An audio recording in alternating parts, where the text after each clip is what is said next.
नमस्कार साथियों, आज हम बात करेंगे हस्तरेखा विज्ञान के विषय में।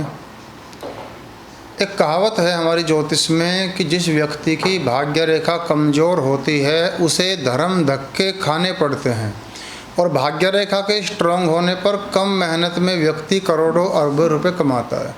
आज की वीडियो में हम भाग्य रेखा का विश्लेषण करेंगे। साथियों, ये हाथ के बीच में आप स्क्रीन पर देख पा रहे हैं, नीचे से लेकर ऊपर तक हथेली के दो भाग करती हुई जो रेखा जाती है और शनि क्षेत्र पर समाप्त होती है, इसे भाग्य रेखा, लाइन ऑफ लक कहा जाता है। भाग्य रेखा के उदय होने के अलग अलग 5 स्थान हैं। यहाँ नीचे मणिबंध से, चंद्र क्षेत्र से, लाइन ऑफ माइंड से, लाइन ऑफ लाइफ से और शुक्र क्षेत्र के अंदर से। साथियों, अलग अलग स्थिति में भाग्य रेखा अलग अलग तरह का कैरियर व्यक्ति को देती है। भाग्य रेखा की सहायक रेखाएं जो उसके साथ साथ चलती हैं व्यक्ति का करोड़पति अरबपति योग बनाती हैं। जहां भी भाग्य रेखा के साथ में छोटी छोटी सहायक रेखाएं होंगी उम्र के जिस भाग में, वहीं व्यक्ति को भारी धन लाभ होगा। संपूर्ण विश्लेषण भाग्य रेखा का आज आपको बोर्ड पर करके दिखाऊंगा, लेकिन इससे पहले मैं बात को आगे बढ़ाऊं, मैं आपको बता दूं, ज्योतिष के द्वारा अपनी समस्त प्रकार की समस्याओं के समाधान के लिए अच्छी श्रेणी के राशि रत्न खरीदने के लिए आप हमसे संपर्क कर सकते हैं। मेरा फ़ोन नंबर, मेरा व्हाट्सएप नंबर आप स्क्रीन पर देख रहे हैं। तो चलिए साथियों, विषय में आगे बढ़ते हैं। हाथ में नीचे से लेकर ऊपर की ओर जाने वाली रेखा जो कि शनि क्षेत्र पर समाप्त होती है 90%, 10% में वह बुध या बृहस्पति क्षेत्र पर भी समाप्त हो सकती है, भाग्य रेखा कहलाती है। ऊर्ध्व रेखा इसे कहा जाता है। साथियों, आपके हाथ में भाग्य रेखा चाहे आयु के जिस भाग में उदय हुई है, लेकिन उसका स्ट्रांग होना, उसका मजबूत होना बेहद ज़रूरी माना जाता है।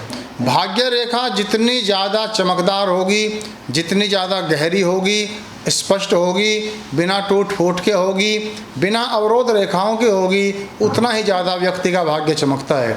भाग्य रेखा के टूटी फूटी होने पर, उस पर द्वीप का चिन्ह होने पर, हल्की होने पर, धुंधली होने पर, गहरी ना होने पर और चमकदार ना होने पर व्यक्ति को पूरा जीवन धर्म धक्के खाने पड़ते हैं। हमारे यहाँ एक कहावत है, कुत्ते को कोई काम नहीं होता और कुत्ते को उसान नहीं होता। तात्पर्य यह है कि कुत्ता सुबह से शाम तक घूमता रहता है लेकिन करता कुछ भी नहीं है। तो जिस व्यक्ति की भाग्य रेखा कमज़ोर होती है उसका जीवन कुछ इसी प्रकार का होता है। नंबर 2, सबसे पहले विश्लेषण करते हैं आपके मणिबंध से प्रारंभ होने वाली भाग्य रेखा का। यह जो आप स्क्रीन पर देख पा रहे हैं, जो भाग्य रेखा मणिबंध से प्रारंभ होकर सीधी शनि क्षेत्र तक जाती है और इसके साथ में छोटी छोटी 1-2 रेखाएं होती हैं, तो ऐसा व्यक्ति महाभाग्यवान, बचपन से ही करोड़पति होता है। ऐसे व्यक्ति को पिता का सहयोग मिलता है। साथियों, हथेली के मध्य से भाग्य रेखा का प्रारंभ होने पर व्यक्ति को 20-22 साल की आयु के बाद ही अच्छा जीवन प्राप्त होता है। उससे पहले उसे परिवार की सपोर्ट नहीं मिलती, पिता की सपोर्ट नहीं मिलती और बहुत अच्छा जीवन उसका नहीं होता। भाग्य रेखा के लाइन ऑफ माइंड से प्रारंभ होने पर ऐसा व्यक्ति 35 साल की आयु के बाद ही तरक्की करता है। भाग्य रेखा यदि हाथ में धुंधली है, जगह जगह से कटी हुई है, बहुत गहरी और चमकदार नहीं है, तो ऐसे व्यक्ति का सारा धन उसके भाई बंधु, रिश्तेदार, आसपास के लोग हड़प लेते हैं। जब उसको होश आती है तो ऐसा व्यक्ति निश्चित रूप से उसके पास पछताने के सिवा बाद में कुछ नहीं रहता। जिस व्यक्ति की भाग्य रेखा चंद्र क्षेत्र से, यहाँ से प्रारंभ होकर के शनि क्षेत्र तक जाती है, ऐसा व्यक्ति किसी के साथ में कंप्रोमाइज़ करके कंपनी लगाता है, अपने बिजनेस को बढ़ाता है, व्यापार को आगे बढ़ाता है। चंद्र क्षेत्र से उदय हुई भाग्य रेखा ये सीधा लक्षण है कि ऐसा व्यक्ति कुछ अच्छे लोगों के साथ मिलकर या किसी ग्रुप में काम करता है और जीवन में बहुत आगे बढ़ता है। साथियों, भाग्य रेखा के साथ साथ यदि बुध रेखा भी हाथ में मजबूत है तो ऐसा व्यक्ति सफल व्यवसायी होता है।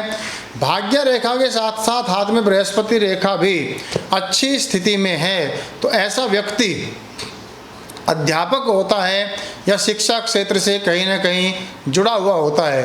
भाग्य रेखा का एक अहम रोल जीवन में है।